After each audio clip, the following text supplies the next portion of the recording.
Gloire à notre Dieu. J'aimerais ce matin nous inviter à faire quelques lectures de la parole. Nous allons lire quelques passages de la Bible. Et je vais commencer à nous inviter à ouvrir la Bible dans Marc chapitre 5. Nous allons lire le verset 35 et le verset 37. Marc chapitre 5, verset 35 jusqu'au verset 37. Et puis, nous irons dans les livres de Samuel, chapitre 17, où nous allons lire quelques portions des Écritures. Nous allons lire le verset 11, et puis nous sauterons pour lire le verset 23 et le verset 27. Et quand nous terminerons cette lecture, nous irons dans les livres des Proverbes, où nous ferons des lectures également. Proverbes 18, verset 21, et puis Proverbes 12, verset 6. Ok, lisons ces passages. Marc chapitre 5, versets 35 à 37. Si vous l'avez trouvé, s'il vous plaît, tenez-vous debout. Lisez avec moi la parole du Seigneur.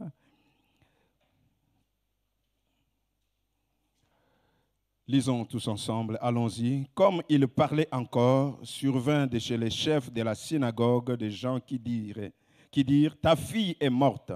Pourquoi importunes-tu davantage le maître? Mais Jésus, sans tenir compte de ces paroles, dit au chef de la synagogue, ne crains pas, crois seulement. Et il n'est permis à personne de l'accompagner, si ce n'est à Pierre, à Jacques et à Jean, frères de Jacques. Amen. 1 Samuel chapitre 17. Prenons le verset 11 d'abord. La Bible dit ceci.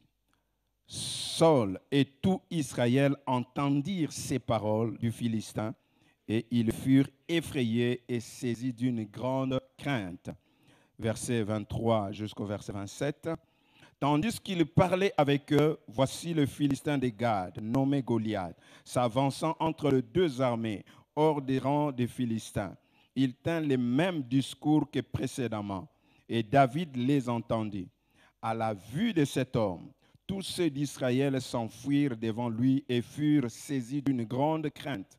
Chacun disait, avez-vous vu s'avancer cet homme? C'est pour jeter à Israël un défi qu'il s'est avancé.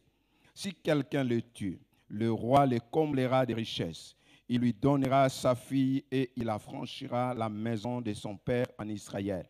David dit aux hommes qui se trouvaient près de lui, que fera-t-on à celui qui tuera ces Philistins et qui ôtera l'opprobre des dessus Israël? Qui est donc ce Philistin, cet incirconcis pour insulter l'armée du Dieu vivant? Le peuple répéta les mêmes choses, lui dit, c'est ainsi que l'on fera à celui qui le tuera. Amen. Proverbe 18, verset 21, la Bible déclare, les paroles peuvent donner la vie ou la mort. Celui qui aime parler doit en accepter les conséquences. C'est la parole vivante. Et chapitre 12, verset 6, version parole de vie. Les paroles des gens mauvais sont des pièges qui tuent, mais celles des gens droits libèrent les autres. Que le Seigneur bénisse sa parole. Amen. Reprenons nos places. J'aimerais partager avec nous sur ces sujets les paroles qui tuent. Les paroles qui tuent. Quand nous lisons la Bible, la parole de Dieu, à plusieurs reprises, la Bible nous met en garde contre, nous interpelle plutôt à la gestion de notre langue. Vous savez, très souvent, nous réfléchissons sur comment gérer l'argent, comment gérer nos affaires, comment gérer nos familles, comment gérer beaucoup de choses. Mais peu parmi nous réfléchissent comment gérer ma langue. Amen. La gestion, Jacques 3, ce chapitre nous parle de danger de la langue. Cette petite chose, mais qui peut créer des dégâts, qui peut détruire des vies, qui peut anéantir des choses, qui peut conduire à la ruine et à la destruction.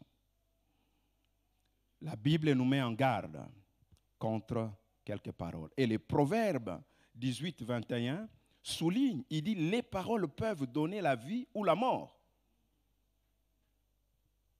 Les paroles ont un pouvoir. Les paroles ont de l'influence. Et il dit encore que les paroles des gens mauvais sont des pièges qui tuent.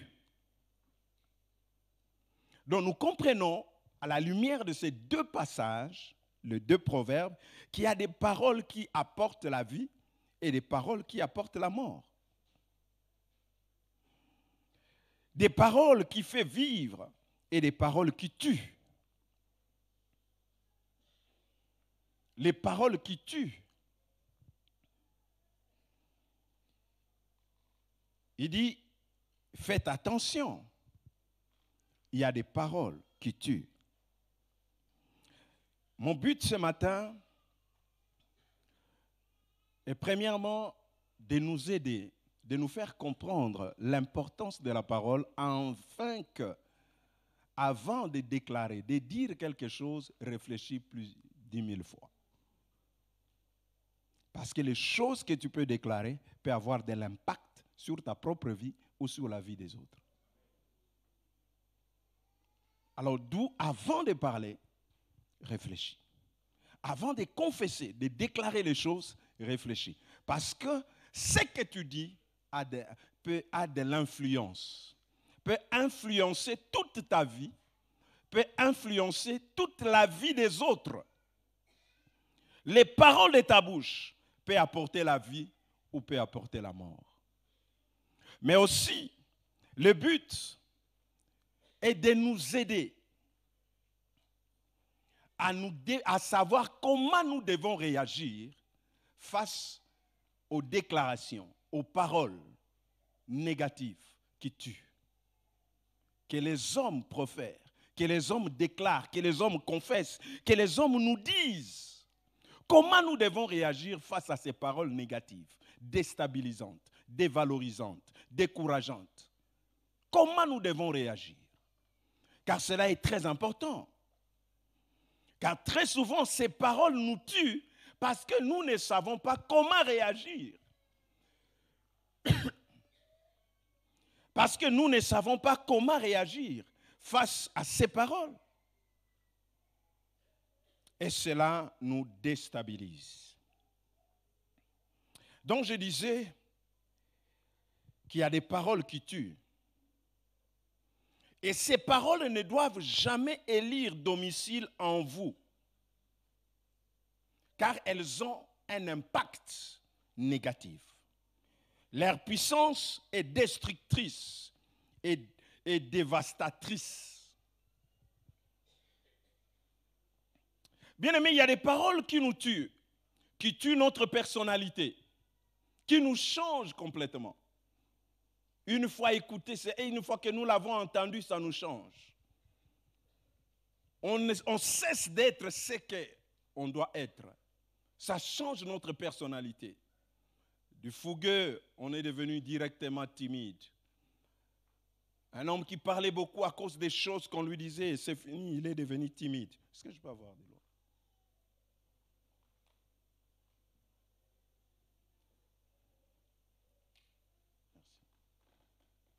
Si vous ne savez pas, c'est ma femme.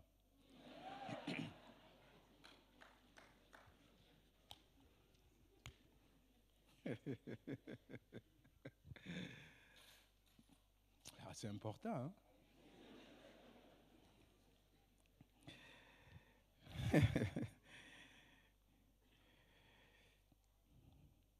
Il y a des paroles qui tuent, qui peuvent tuer votre personnalité, tuer votre destinée. Les paroles qui tuent le rêve. Et il y a même des paroles qui tuent la foi, qui tuent la confiance en nous-mêmes et qui bloquent même notre potentiel, nous empêchent d'être ce que nous devons être. Le passage de Marc que nous avons lu ainsi que 1 Samuel 17 nous interpelle à ces propos. Nous voyons Jésus-Christ réagir face à certains propos, paroles qui ont été prononcées. Jairus est dans la démarche de la guérison de sa fille, qui est presque mourante.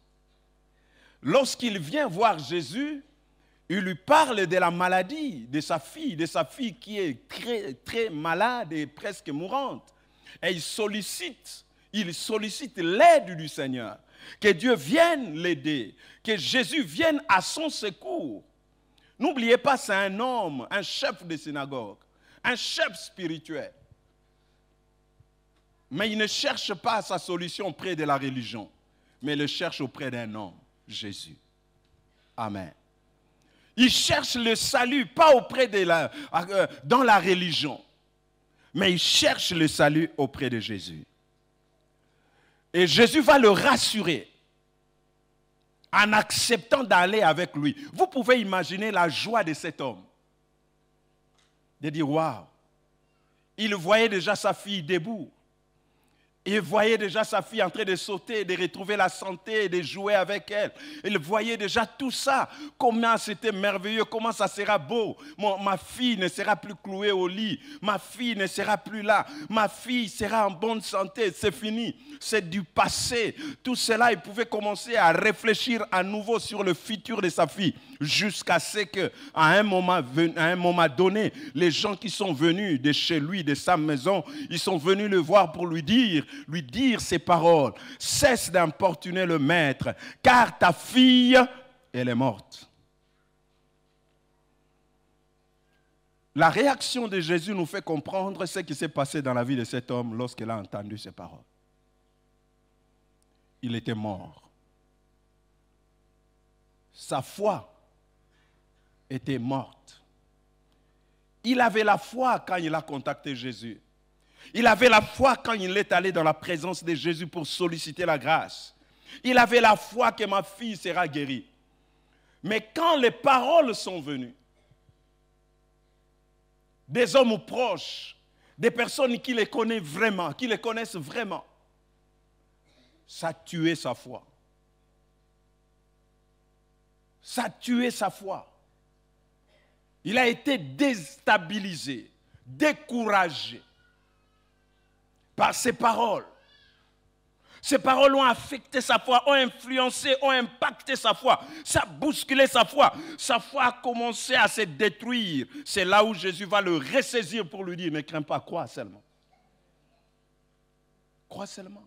Il y a des paroles qui tuent votre foi.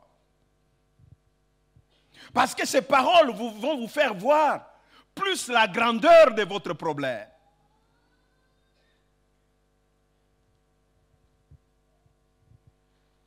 Ces gens qui sont venus voir cet homme connaissaient Jésus. Ils savaient que Jairus est allé voir Jésus. Ils le savaient. C'est pourquoi ils l'ont poursuivi après. Ils savaient, mais ils se sont dit, c'est vrai, nous connaissons Jésus, il guérit les malades, il fait tout ça. Mais là, c'est une autre dimension des choses. Ce sont ces personnes qui vous montrent plus la grandeur de votre problème et vous fait réfléchir un peu en vous disant, faites attention, c'est vrai, Dieu peut faire ça, mais ça, c'est compliqué. Et ça tue votre foi. La nouvelle de la mort, ces paroles de la mort, a tué la foi de cet homme. Parce qu'on lui a dit, ta fille, elle est morte. Combien de gens étaient tout feu, tout flamme, avec leur foi, croyant que Dieu va le faire. J'étais dans la présence de Dieu. Je suis convaincu, j'ai cette conviction au plus profond de moi-même, que Dieu va me guérir, que Dieu va faire ceci, que ceci marchera, que ceci va bien fonctionner, jusqu'à ce qu'un homme, une personne vienne te faire comprendre, te faire réfléchir, qu'au point où les choses sont arrivées, c'est impossible, ça ne peut plus marcher. À ce moment-là même, la foi meurt. La foi est partie. Des paroles qui découragent, qui te démotivent. Ce sont des paroles qui ne te donnent plus envie d'entreprendre quelque chose. Ce sont des paroles qui te découragent même par rapport aux études. Tu voulais entreprendre telle chose, tu voulais faire telle autre chose, mais on vient, tu entends certaines paroles, ces paroles te démotivent, te découragent. Ça tue ton rêve, ta vision, comme ça tuait le rêve de cet homme. Les 12 espions sont allés explorer le pays de Canaan, ils sont venus rendre compte auprès du peuple, faire les rapports devant toute l'assemblée d'Israël. Ce peuple israélite, ils avaient un rêve. Quel était leur rêve? Le pays de Canaan. Je pense qu'ils se voyaient déjà là-dedans. Ils se voyaient déjà prendre du lait et du miel. Ils se voyaient tellement heureux jusqu'à ce que les 10 espions qui sont revenus, ils ont fait les rapports, ils ont dit certaines paroles qui les a tués. Ce n'est pas les géants qu'ils ont vus au pays de Canaan qui les ont tués, mais c'est les paroles de leur bouche, les paroles qu'ils ont déclarées, les paroles qu'ils ont dues, les paroles qu'ils ont entendues par rapport au rapport des 10 espions qui les a tués. Aucun géant ne les a tués, mais les paroles que eux-mêmes ont prononcées. À leurs yeux, nous étions comme des sauterelles. Nous ne pouvons pas. C'est ces paroles qui les a tués. Ceux qui ont entendu ces paroles, ils ont été également infectés. Ils ont été influencés. Et ils sont morts dans le désert. Les paroles. Ça a tué les rêves de Canaan. Ils rêvaient Canaan. Mais à cause de ces paroles, le rêve est mort. Beaucoup de gens, beaucoup d'enfants, leur rêve est mort. Pourquoi? Parce que papa a dit. Un jour, papa a déclaré ceci. Il a dit ceci et c'est tombé dans ses oreilles. Et c'est fini. Il lui a dit des paroles dévalorisantes. En lui montrant que toi, tu ne peux pas devenir. Toi, tu ne peux pas faire. En soulignant des fois les échecs que vous avez écopés. Ah, parce que tu as échoué, si tu n'avanceras plus, c'est fini. Comme si la vie d'une personne est résumée à un échec. Et ces paroles restées une fois emmagasinées, une fois reçues, c'est comme la parole est une sémence. Une fois que c'est entré en nous, ça s'assied et qu'on l'accepte, on l'héberge. Ces paroles commencent à faire leur travail. Et face à certains problèmes, au lieu d'avancer, tu recules. Face à certaines situations, tu dis non, moi je ne suis pas digne. Non, moi toutefois, pour moi, rien ne marche. Moi, on m'a déjà dit, ça ne marchera jamais. Pour moi, non, ces niveaux-là, je ne peux pas les atteindre. Ce sont les paroles qui résonnent. Ce sont les sémences qui forgent notre attitude, qui forgent notre comportement, qui déterminent même nos réactions face à certains problèmes. Parce qu'on vous a tellement dit que ça ne marche jamais. Ça ne marche jamais. Même quand vous arrivez là, la porte est déjà ouverte, mais vous savez, ça ne marche jamais. Donc, je ne peux pas entrer. Tout est déjà prêt.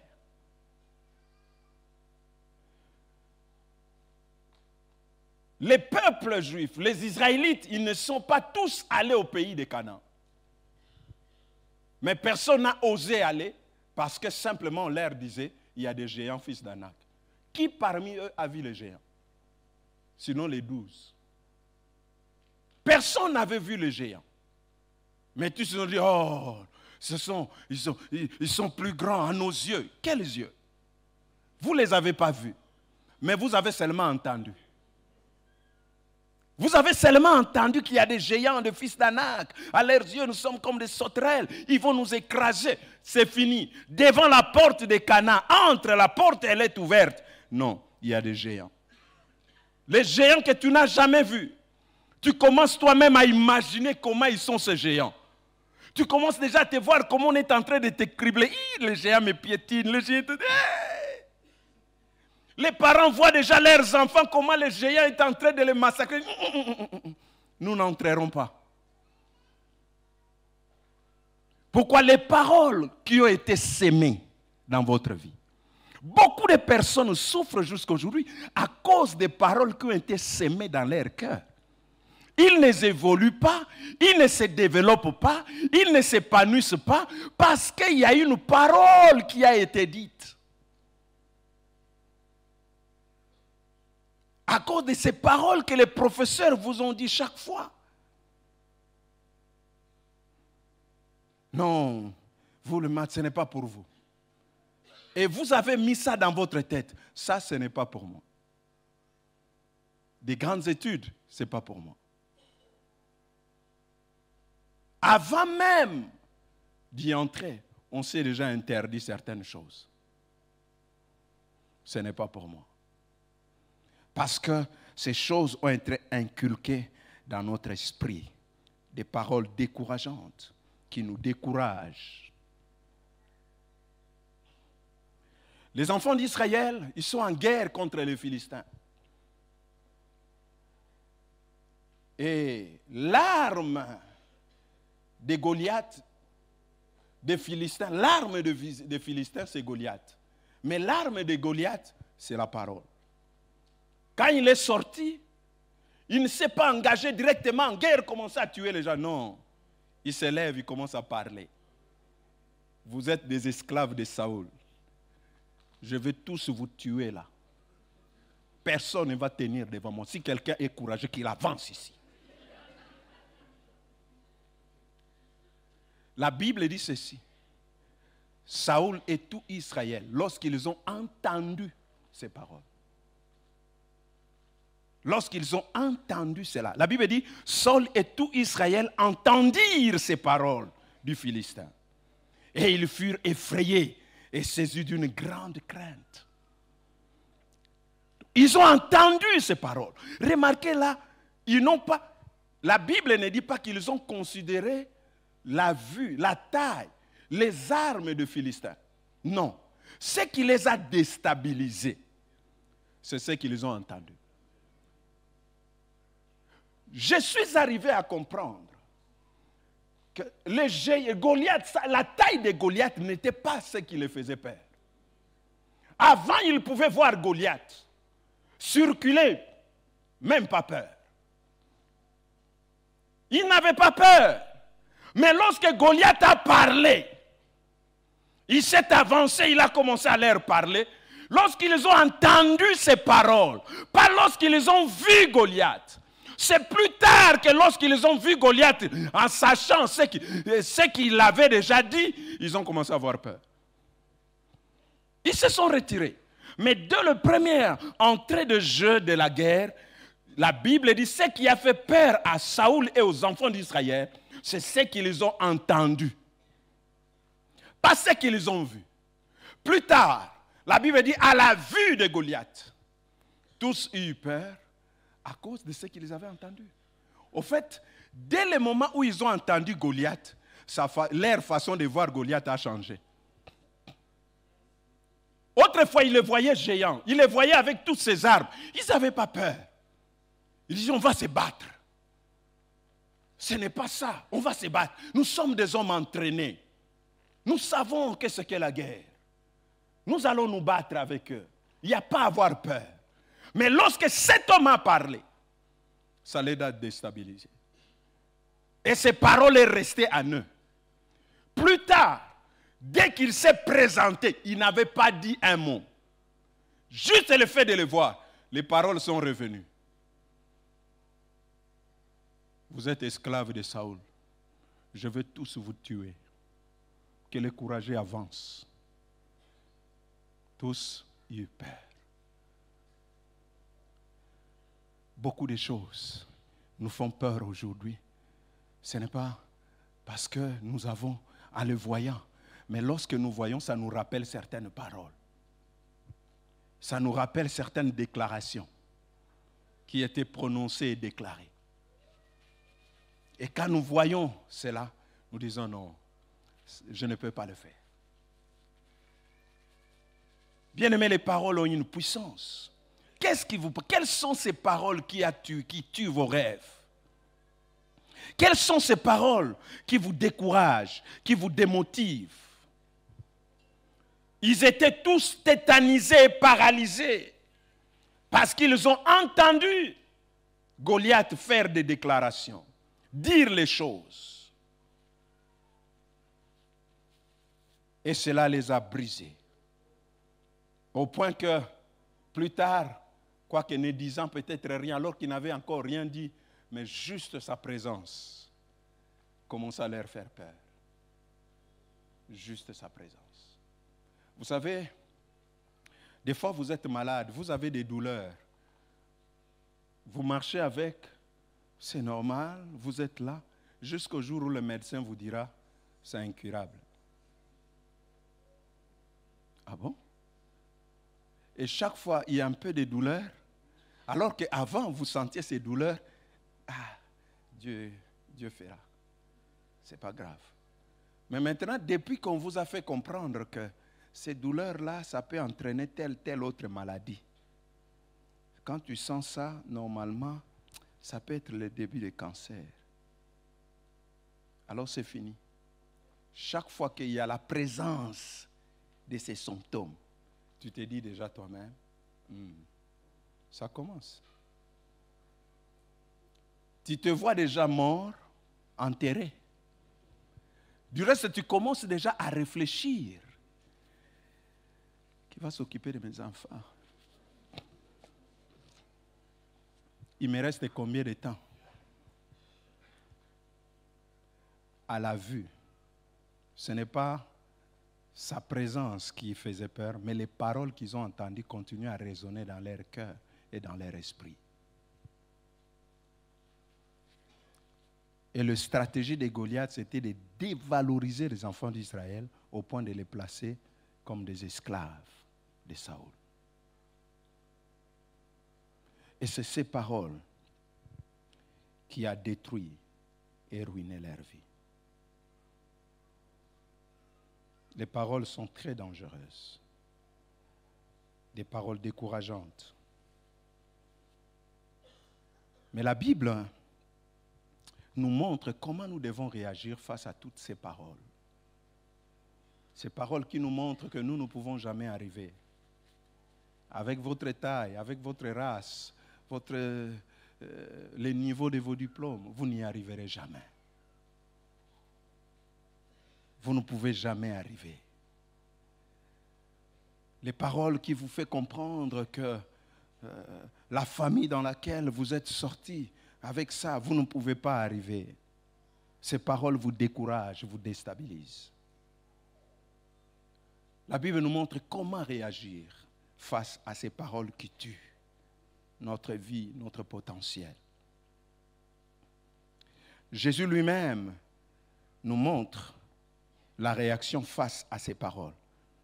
Marc chapitre 5, verset 35, la Bible dit, Jésus sans tenir compte de ces paroles. Ces paroles ont été dites. Ce n'est pas Jairus, mais Jésus lui-même. La Bible dit, mais Jésus sans tenir compte de ces paroles. Face à ces paroles qui pouvaient tuer la foi et qui ont tué même la foi de Jairus, Jésus a décidé de ne pas prêter attention. Ne pas les prendre au sérieux. Il n'a pas prêté attention à ces paroles. Ces paroles qui annonçaient la mort, la fin de la démarche. Merci. La fin de la démarche de Jairus.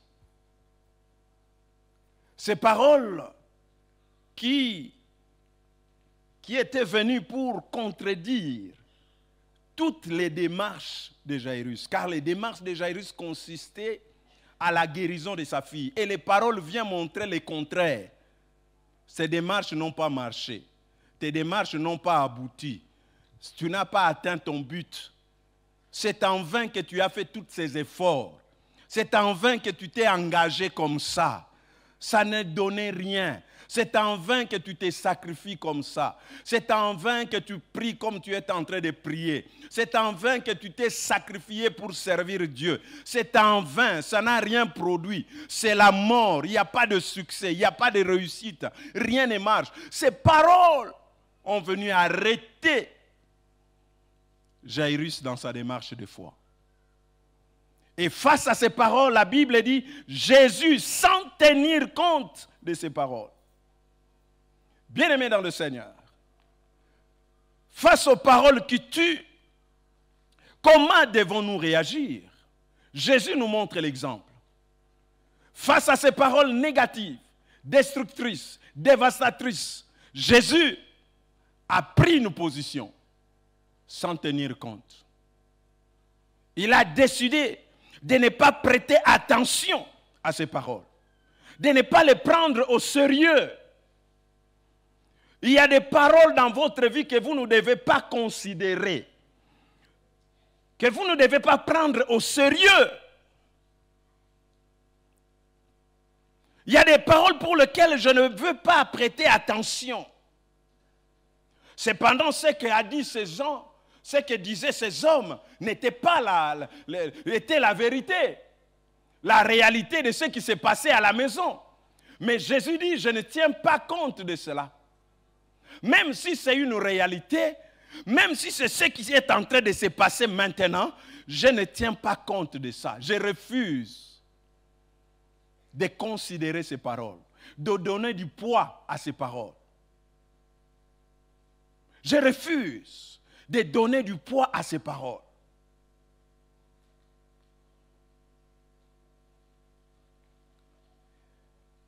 Quand vous croyez à quelque chose, bien aimé, vous donnez du poids. Votre manière de considérer la parole de quelqu'un révèle la foi que vous avez sur ces paroles.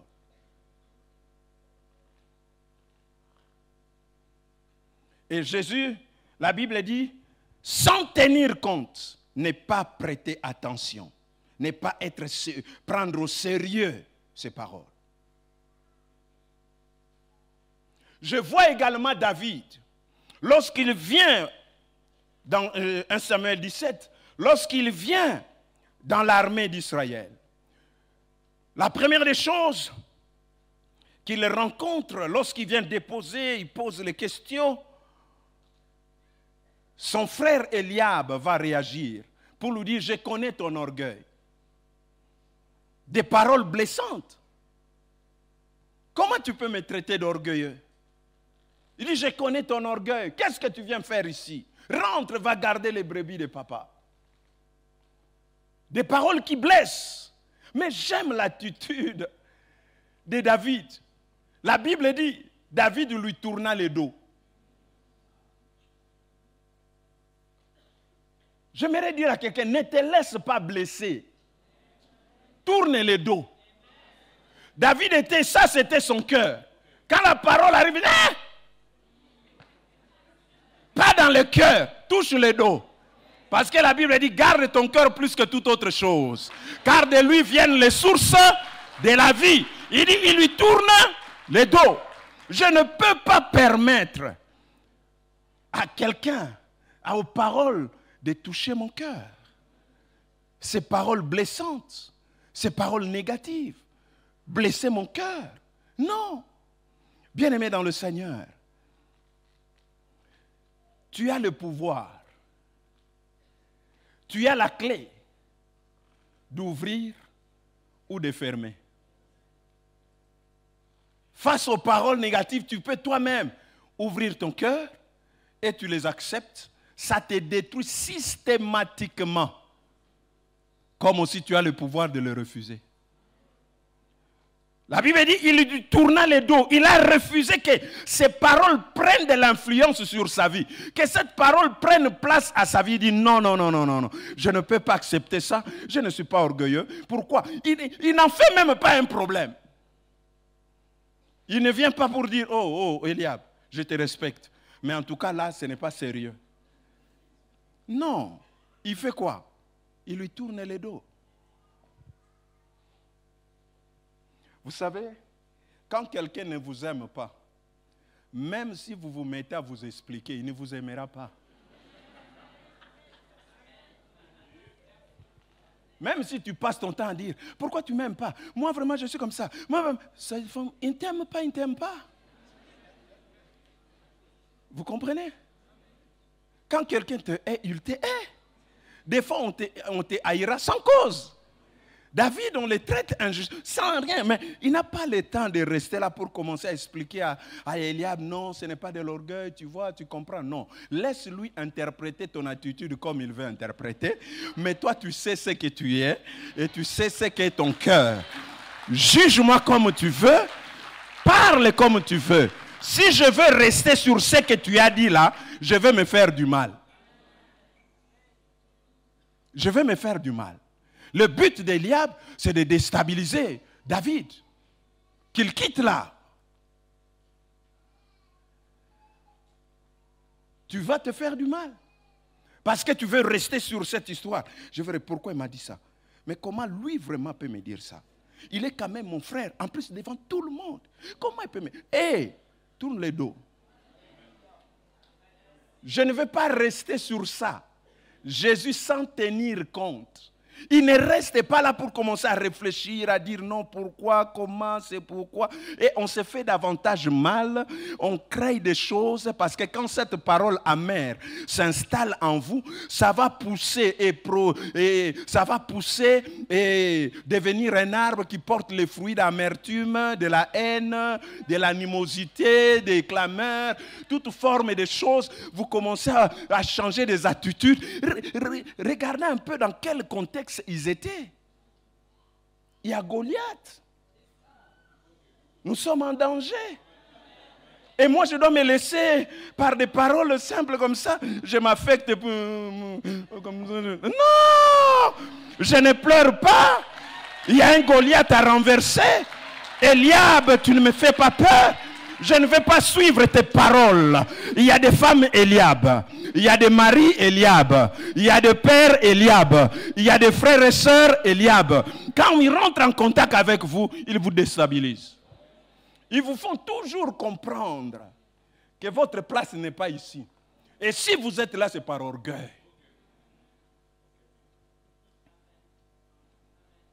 C'est le Père qui m'a envoyé. David n'avait pas la pensée d'être là.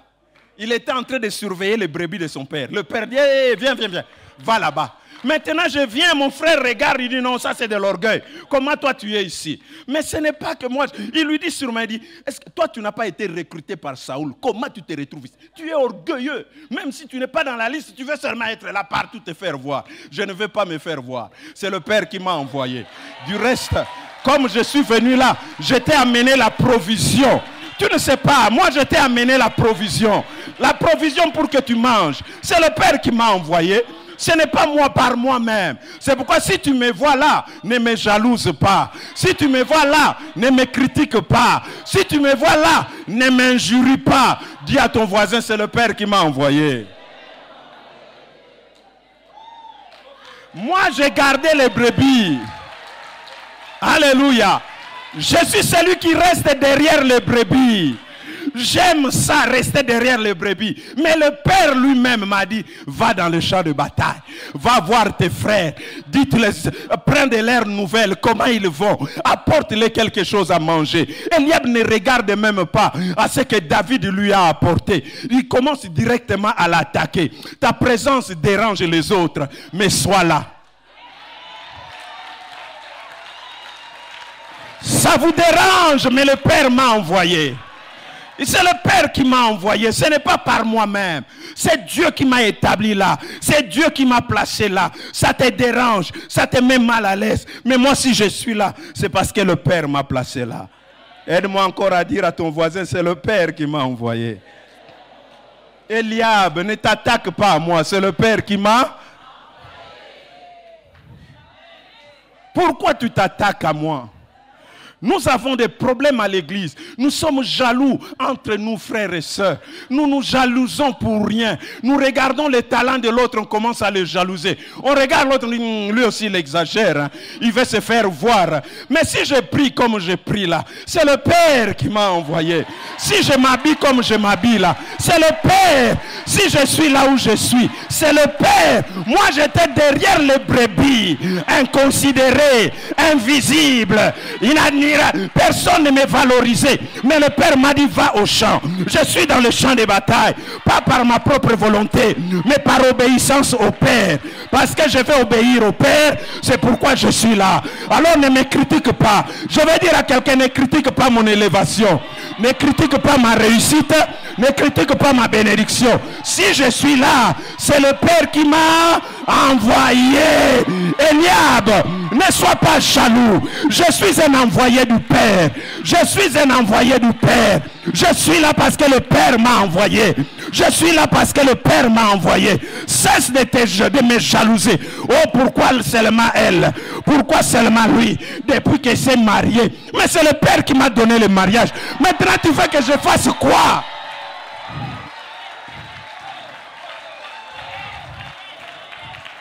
Elle aussi, depuis qu'elle s'est mariée, commence à marcher. Mais pour qui elle se prend? Mais tu veux que je fasse quoi? Le Père m'a donné le mariage. Je dois marcher avec les démarches de marier. Parce que le Père m'a donné le mariage. Aide-moi à dire à ton voisin, c'est le Père qui m'a envoyé.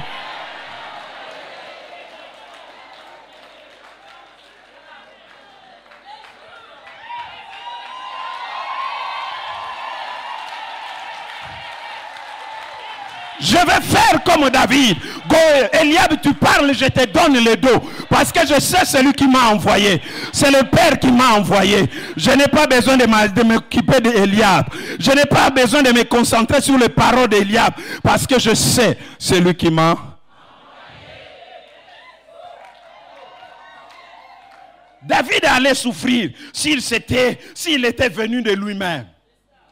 Il ne s'est pas improvisé. Il a été envoyé. Alléluia. Tu fais des choses, mais tu commences à t'improviser, pasteur. Moi, non, je ne m'improvise pas. Le Père m'a envoyé. Ce n'est pas de l'improvisation. J'ai le mandat de Dieu. J'ai le mandat du Père. Le Père lui-même m'a dit, va. Et c'est pourquoi tu me vois là, je suis arrivé. Parce que j'ai le mandat du Père. Je fais ce que je fais là, c'est par obéissance à Dieu. Alléluia. Ça peut déranger Eliab, mais ce n'est pas un problème. Je suis là parce que le Père m'a envoyé. Sans tenir compte. Bien-aimés dans le Seigneur, les gens parleront toujours.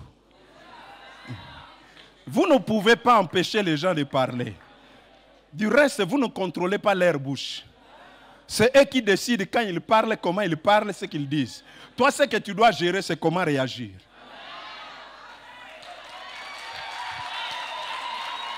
Gère ta réaction pour ne pas être affecté. Gère ta réaction pour ne pas être affecté. Parce que ces paroles peuvent t'affecter. Mais si tu gères ta manière de réagir, ça ne t'affectera pas. La Bible dit, David tourne le dos sans tenir compte de ces paroles. Je continue ma route, je continue ma destinée, je marche sur ma destinée. Parlez derrière moi, mais David avance. Vous avez vu David? Eliab parle, David lui donne le dos et continue à avancer. Même à poser aux questions d'autres personnes. S'il y a des gens qui te critiquent, attache-toi à ceux qui peuvent s'attacher à toi. À ceux qui peuvent te parler, à ceux qui peuvent t'aider, te donner les informations clés qui vont t'aider à avancer. Ceux qui te critiquent, laisse-les derrière toi. Cherche ceux qui vont te donner l'information clé. David il dit, il se tourne de son frère, il dit au serviteur, qu'est-ce que le roi a dit? Qu'est-ce que le roi a dit? Là, si je suis Eliab, je ne saurais pas ce que le roi a dit. Or, l'élément clé, l'information clé est là, dans ce que le roi. Cherche ceux qui vont te dire, Dieu a dit ceci, l'Éternel a révélé ces choses. Mais ne t'embrouille pas avec ceux qui te critiquent. Combien de fois nous nous laissons embrouiller par les gens qui nous critiquent négativement, qui nous dévalorisent. Leur bonheur est de nous diminuer devant les autres. Pour qu'eux, ils restent les seuls. C'est moi, Eliab. Mais oui, Eliab, tu es là, mais Goliath te fait trembler. C'est moi, Eliab. Oui, mais Goliath. Vous savez, lorsque Eliab te dérange, présente-lui Goliath. Non, si te dérange trop, il t'écrit, Goliath. Parce qu'il y a des gens qui vous rabaissent, oubliant qu'eux-mêmes, ils ont des problèmes. Toi-même, tu n'es pas encore marié, mais tu critiques celui qui est célibataire. Lorsqu'il commence à parler du mal de toi, lui aussi, ça fait longtemps depuis qu'il est venu à l'église, il est jeune, il ne prie toujours pas marié. Tu te tournes, tu dis, Goliath. Goliath. David tourne le dos. Il s'attache à ceux qui peuvent lui donner l'information clé. Il dit, dites-moi quelque chose qui va m'encourager. Dites-moi quelque chose qui va me motiver. Dites-moi quelque chose qui va me révolutionner. Dites-moi quelque chose. Je n'ai pas le temps à perdre de réfléchir sur les gens qui me critiquent négativement. Qui ne voient jamais le bien, ils ne voient que le mal en moi. Non, soyons sérieux. En l'homme, il n'y a pas que du mal. Il y a aussi des bons côtés. Vois aussi les qualités. Pourquoi tu vois que les défauts? Ce sont des gens, lorsqu'ils parlent de toi, ils parlent toujours en mal. David a amené le repas. Le père lui a dit, prends les repas, va donner à tes frères. Ça faisait déjà près de 40 jours. Ils sont là, déstabilisés, ne sachant quoi faire. Le père dit, va donner les repas. C'est un risque qu'il a pris. Mais son frère n'a pas vu cela. Il n'a pas vu la provision, les repas. Il a commencé seulement. Les bons côtés de David. Ah, mon petit frère, en tout cas, merci beaucoup. C'est gentil, hein. Tu as pris les risques, hein. Ah, mais bon, il faut quand même rentrer vite. Non. Directement, il attaque. Je connais qui tu es. Tu es un orgueilleux. Il y a des gens comme ça. Ils ne voient pas les bons côtés des choses. Dès qu'ils te voient, ils commencent déjà à attaquer les mauvais côtés. Toi aussi. C'est comme ça. Mais commence d'abord par dire, ah, tu as bien fait. Ah, tu es gentil, tu es venu jusqu'ici. Direct.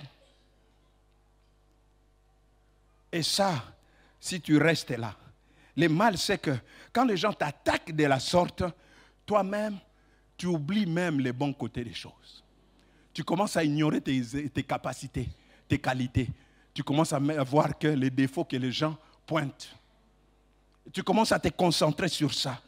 Ah, moi vraiment, je suis comme ça. Ah, moi vraiment. On oublie. Et c'est le danger. Sans tenir compte. Parlez comme vous voulez. Je vous donne le dos. Je continue mon chemin. Le Père m'a envoyé. Je marche. Alléluia. Ça, c'est quelque chose de très important. Remarquez une chose quand vous lisez ce passage.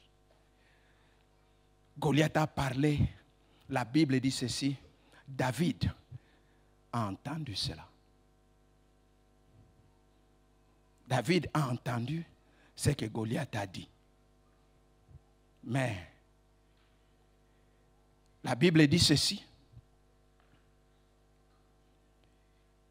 Lorsque Goliath parle, la Bible précise, David les a entendus. Il a entendu le discours que Goliath a fait et qu'il faisait toujours. Mais ça, ce n'est pas mon problème. Parce qu'entendre, tu entendras toujours. Tu entendras les gens te critiquer. Tu entendras les gens te maudire. Tu entendras les gens dire du mal de toi. Tu entendras. Tu l'entendras. Mais là n'est pas le problème. Là n'est pas le problème. Parce que tu n'es pas sourd. Donc si tu entends quelqu'un te critiquer, tu dis, heureusement, je ne suis pas sourd. J'ai entendu. Il n'y a que des sourds qui n'entendent pas. Parce que tu n'es pas sourd, tu peux entendre. Et tu ne peux pas entendre que ceux qui t'acclament. Tu entendras même ceux qui te critiquent. Tu entendras même ceux qui te maudissent. Tu entendras même ceux qui parlent du mal de toi. Ça t'arrivera aux oreilles, d'une manière ou d'une autre. Si ça ne vient pas directement, peut-être par mail, par texto, ça peut venir. Tu entendras ces choses. Mais le problème n'est pas là. Remarquez ça quand vous lisez ce passage. Le problème de David n'est pas dans ce qu'il a entendu Goliath dire. Il sait qui est Goliath. Goliath n'est pas un ami, c'est un ennemi. Qu'est-ce qu'il peut dire de bon de moi? Goliath ne veut pas mon bonheur, il veut ma destruction. Qu'est-ce qu'il va dire de bon? Il laisse. Mais écoutez, David, lorsqu'il entend cela, il ne dit rien, il ne réagit pas. Mais ce que David va chercher à réentendre, c'est ce que le roi Saoul a dit. Lorsqu'il se tourne et regarde le serviteur, il dit, qu'est-ce que le roi a dit? Qu'est-ce qu'on fera de celui qui va tuer Goliath? Il n'a pas passé son temps à dire, qu'est-ce que Goliath a dit? Il n'a pas cherché à savoir. En fait, qu'est-ce que Goliath vient de dire là? Je n'ai pas. Dis-moi un peu. Il dit non, ce n'est pas ça mon problème. Qu'est-ce que le roi a dit? Qu'est-ce que le roi a dit? Bien-aimés dans le Seigneur, nous passons des fois notre temps à nous concentrer sur ce que nos ennemis disent, au lieu de chercher à savoir qu'est-ce que le roi a dit. Les autres ont écouté, ils ont donné plus, ils ont tenu plus compte des propos de Goliath et ils étaient bloqués. Mais David a négligé les propos de Goliath. Il a cherché plus les propos des rois. Qu'est-ce qu'on fera? Qu'est-ce que le roi a dit qu'on fera de celui qui va tuer Goliath? Vous savez que même Saoul croyait que Goliath pouvait être renversé. Mais il n'avait pas le courage. Il savait que Goliath, non, n'est pas intouchable. Il peut être touché. Mais qui peut le faire? Qui peut le toucher? L'armée d'Israël savait que Goliath, malgré sa taille, il n'est pas intouchable. Il n'est pas éternel. Il n'est pas invincible. Il peut être vaincu. Mais le problème, c'est qui? Et David a compris le jeu. Sans tenir compte de ses paroles. Je me concentre pour chercher quelle est la pensée du roi. Qu'est-ce que le roi dit pour celui qui va renverser Goliath? Lorsqu'on lui a dit ça, David s'est levé. Il est allé voir Saoul. Il dit, moi j'irai me battre avec lui. Alléluia. Le problème, c'est ce que tu entends. Parce que la foi vient de ce qu'on entend. Et ce qu'on entend vient de la parole de Christ. Ce que tu entends, comment tu le considères? Quelle est la valeur que tu donnes à ce que tu entends? La vie et la mort est là. David a entendu, mais il a dit c'est rien. Il a cherché à entendre ce que dit Dieu. C'est là le problème clé. Sans tenir compte. David a cherché qu'est-ce que le roi dit. Très souvent, au lieu de chercher ce que notre roi, le roi des rois, Jésus a dit, nous passons notre temps sur ce que les gens disent de nous.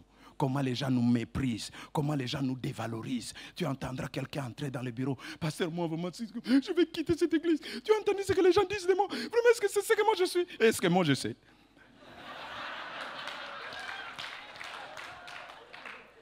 Donc, tout le problème est là. Tu es déstabilisé, tu as perdu tout. Juste à cause de ce que les gens ont dit, les gens ont raconté, les gens ont parlé. Et qu'est-ce que c'est là? Tout ça là, ça va te faire quoi? Qu'est-ce que le roi a dit? Pour David, qu'Eliab parle, ce n'est pas un problème. Que Goliath, qui représente les diables, parle, ce n'est pas un problème. Mais que le roi, qu'est-ce que le roi a dit? Celui sur qui je suis sous ses ordres de ce roi. C'est lui que je veux entendre. Qu'est-ce qu'il dit? Eliab, c'est les hommes. Il a parlé, il m'a jugé, il m'a critiqué. Goliath, c'est l'image du diable et des démons. Il nous menace, il nous jette des pensées, des idées qui nous déstabilisent. Mais qu'est-ce que le roi dit? Il se tourne et regarde. Qu'est-ce qu'on fera de ce? Qu'est-ce que le roi a dit qu'on va faire de celui qui va renverser ces géants Goliath. Bien-aimé dans le Seigneur, c'est là la clé. C'est que Dieu dit. Jésus nous apprend une chose. Dans Marc chapitre 8, quand vous lisez cette histoire, on nous montre aussi comment réagir. Dans Marc chapitre 8, versets 31 à 33, Jésus commence à parler à ses disciples de la fin de sa mission, du but pour lequel il était venu. Parce que pour votre peut-être connaissance, Jésus n'est pas venu sur terre pour simplement guérir les malades, délivrer les captifs. Le but ultime de sa venue, c'est mourir à la croix. Et il commence à leur dire, il dit bientôt, à Jérusalem, on me fera souffrir. On va me mettre à mort. Le troisième jour, je vais ressusciter. Pierre dit, c'est quelle idée ça? C'est quoi ça? Ça vient d'où? Cette pensée. Hein? Pierre refuse. Il dit non. Pierre refuse. Il dit non. La Bible dit même Pierre l'ayant pris à part. Donc ils étaient dans la foule. Jésus racontait les choses là dans la foule. Pierre les récupère et dit viens, Seigneur, viens un peu. Jésus vient croyant que c'est une histoire sérieuse. Il le met à part. Il dit pour que les autres n'entendent pas. Il le met à part. L'ayant pris à part, s'est mis à les reprendre. Vous avez vu ça? Pierre, tu es courageux. Il récupère Jésus de côté et dit, ne dis plus ça. Non, tu ne peux pas proclamer des choses comme ça. Tu ne peux pas dire des choses comme ça. Non, il commence à reprendre le Seigneur pour dire, ne dis pas des choses comme ça. Comment tu vas mourir? Comment on va te faire souffrir? Et puis bon, ressusciter. Non, ne dis plus ça. Il s'est mis à les reprendre. Mais j'aime la réaction de Jésus. Mais Jésus se retourna et regarda ses disciples. On l'a mis à part. On les reprend. Donc les autres ne comprenaient rien. Ils voient seulement Pierre faire. Oh, oh. Jésus se retourne. Il regarde les disciples. Et il se met à leur dire. Il se met à dire. Pas en privé. Il réprimanda Pierre. Il les reprend devant tout le monde. Il les regarde. Il dit, arrière de moi, Satan. Arrière de moi. Jésus repousse ces paroles. Il refuse ce que Pierre est en train de lui dire. En réalité, d'autres passages disent, Pierre lui disait que cela n'arrivera pas. Non, tu ne peux pas mourir. Ces paroles sont en train d'écarter Jésus de sa destinée et des buts ultimes pour lesquels il est venu. Comprenez une chose. Jésus a simplement discerné que ces paroles m'écartent de mon chemin. Je suis venu pour souffrir. Je suis venu pour mourir. Jésus, c'est un homme qui connaissait le pourquoi de son existence sur terre. Il savait le but de sa vie. C'est pourquoi lorsque Pierre lui parle d'autres choses, il refuse. Il repousse. Il dit non. Le problème qui fait que nous acceptons certaines choses, certaines paroles nous détruisent, nous tuent, parce que nous ne connaissons pas le but de notre vie.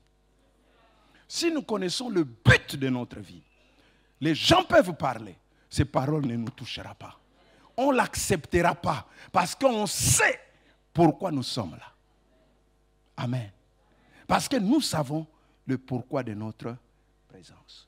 Ça voulait les détourner de sa vision. C'était par amour que Pierre faisait cela. Le diable cherchera à t'écarter de ta destinée. Et vous savez, quand le diable veut t'écarter de ta destinée, te détourner de la voie de Dieu, du chemin que Dieu a tracé pour toi, il va toujours passer par des personnes clés de ta vie. Ça peut être ta femme, ton mari, tes enfants, tes collaborateurs. il passera toujours par des personnes clés de ta vie, comme des pierres,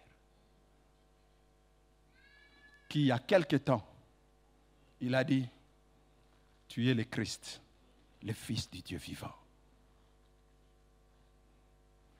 Quand le diable veut t'écarter de ta destinée, il passera toujours à côté. Il passera par des personnes clés de ta vie. Ces personnes qui savent que tu écoutes vraiment. Non, lui quand il parle, non. Alléluia, amen. Mais le diable pour t'écarter de ta destinée, il passera très souvent par ces personnes clés. Par ces personnes clés. Pour détruire Samson, les princes des Philistins, ils n'ont pas cherché quelqu'un d'autre. Ils ont cherché la personne clé d'Élila. La personne clé. D'où l'importance pour nous, bien-aimés dans le Seigneur. Le discernement. Le discernement. Ce n'est pas parce que c'est Pierre que c'est Alléluia, amen. Je dois tout faire passer par l'examination. Je dois éprouver les esprits. Je dois bien discerner tout ce qu'on me dit. La réputation d'un prophète ne veut pas dire que toutes ces prophéties sont vraies. Ne garantit pas la véracité de toutes ces prophéties. Je dis, la réputation d'un prophète ne garantit pas la véracité de toutes ces prophéties. Il reste un homme. C'est pourquoi la Bible dit, ne méprisez pas les prophéties, mais examinez-le. Examinez-le. Et l'apôtre termine, dit, retenez ce qui est bon. Et les autres font quoi? Qu'importe sa réputation. Lorsqu'il parle, le feu sort de sa bouche. Ce n'est pas grave. Quand tu parles, j'examine. Jésus connaissait quel est son but. D'autres passages même disent, Jésus commençait à leur expliquer les prophéties sur lui. Ce que les prophètes ont parlé à son propos. Sur lui. Alors, Jésus voit Pierre venir l'écarter. Il l'amène à part. Commence à lui dire des choses qui vont à l'encontre de ce que les prophètes ont dit par rapport à sa vie. Il dit, ça, j'ai compris. Ce n'est pas Pierre. Pierre, avec tout l'amour qu'il a pour moi, il ne peut pas vouloir mon mal. Il est sous contrôle. J'aimerais dire, Pierre a une bonne intention, mais il est mal inspiré.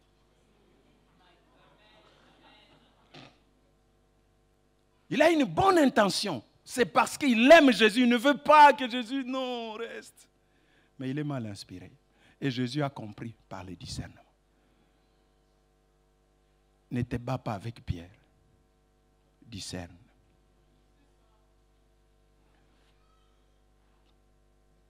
Jésus discerne. Il ne passe pas son temps à commencer à... Non, Pierre, toi... Non, il discerne. Ça, Pierre a une bonne intention, mais seulement il est mal inspiré. Ton mari a une bonne intention, mais il est mal inspiré.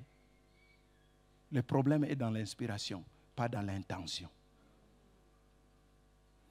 Beaucoup de gens, ils nous aiment, ils sont sincères, ils sont vrais, mais ils sont mal inspirés. Ce qu'ils nous disent nous écarte de la voie de Dieu, de ce que Dieu a prévu pour nous. Et c'est là le problème. D'où l'importance du discernement. La Bible insiste beaucoup sur le discernement. Vu l'importance de cela, on a même donné à l'Église les dons de discernement. Que l'Église ne marche pas sans les dons de discernement. Que les chrétiens ne vivent pas sans les dons de discernement. Parce que le diable peut s'infiltrer partout et il peut passer par n'importe qui.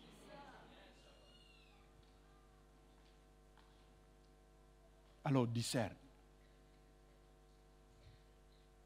Et le discernement de Jésus est sur base de ce que les Écritures ont dit de lui. Qu'est-ce que la Bible dit de moi? Et qu'est-ce que Pierre est en train de me dire? Est-ce que ça va ensemble? Non, ça ne va pas ensemble. Je l'écarte. 2, je comprends. Pierre n'est pas mon ennemi. C'est un ami qui a une bonne intention, mais qui a reçu une mauvaise influence. Il a reçu une mauvaise révélation. Alors je ne chasse pas Pierre, mais il chasse le diable. Il dit, arrière de moi, Satan. Je n'attaque pas Pierre, mais j'attaque le diable. Je garde Pierre, mais je chasse les esprits qui le poussent à dire ces choses. Alléluia. Bien-aimés dans le Seigneur, je termine en disant, il y a des paroles qui nous tuent, qui nous déstabilisent. Réagir face à ces paroles, pour arriver à bien réagir face à ces paroles, il y a seulement 2 choses que j'aimerais dire. 1, il faut connaître Dieu. David connaissait Dieu et face aux paroles de Goliath, il n'a pas chancelé. 2, connaître son identité à Christ. Quand tu connais ton identité en Christ, tout ce que les gens peuvent dire ne te déstabilisera pas. Jésus arrive devant le corps de Goliath, devant Lazare. Marthe lui dit, il sent déjà. Jésus lui dit, je suis la résurrection et la vie. Donc je sais qui je suis. Qu'il le sente ou pas, moi je suis la résurrection et la vie. Quand Jésus dit, la Bible dit, sans tenir compte de ses paroles, il dit, ne crains pas, crois seulement. Si Jésus a dit ça, c'est parce qu'il savait qui il était. Il est la résurrection et la vie. Bien-aimés dans le Seigneur, les paroles qui tuent. Les problèmes, tu ne peux pas les empêcher de venir, mais tu peux empêcher que cela t'affecte en réagissant bien. Aide-moi à dire à ton voisin, si tu agis bien. Si tu agis bien. Ces paroles ne te tueront pas. Lèvons-nous.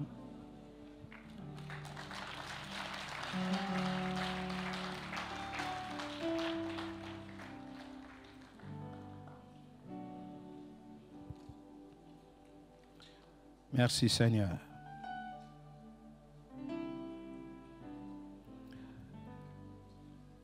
Ce matin, je ne sais pas quelles sont les paroles qui ont en train de tuer ta vie.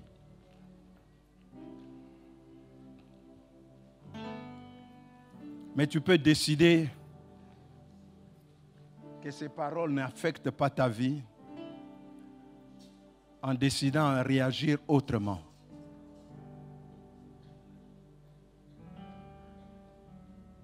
En décidant de ne plus tenir compte de cela. Décide-toi également de repousser ces paroles, de refuser leur influence dans ta vie. Parce que tu sais qui tu es. Ne laisse pas ces paroles te tuer. Ne laisse pas ces paroles tuer ton rêve. Parce que tu sais qu'est-ce que Dieu a dit. Ne laisse pas ces paroles te tuer.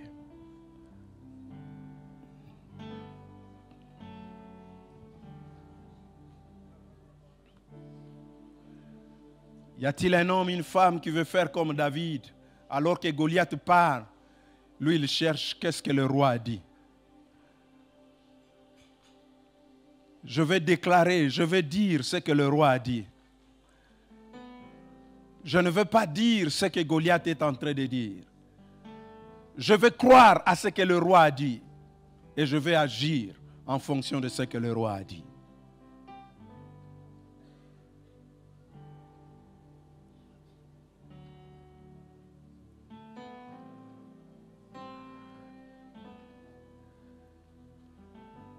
Merci Seigneur.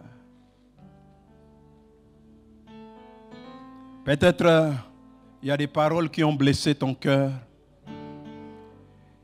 Il y a des paroles qui ont brisé ta vie. Il y a des paroles qui ont tué ton rêve. Et ce matin, tu veux dire, Seigneur, aide-moi, guéris mon cœur. Viens, libère-moi de toutes ces paroles.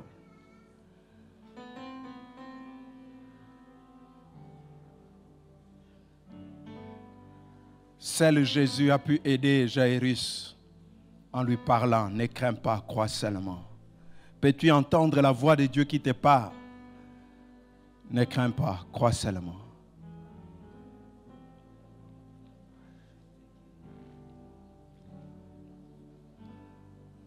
Dieu dit, mon fils, ma fille, donne-moi ton cœur. Ça a été meurtri, brisé, donne-le-moi. Quelqu'un veut donner son cœur, veut dire, Seigneur, prends mon cœur.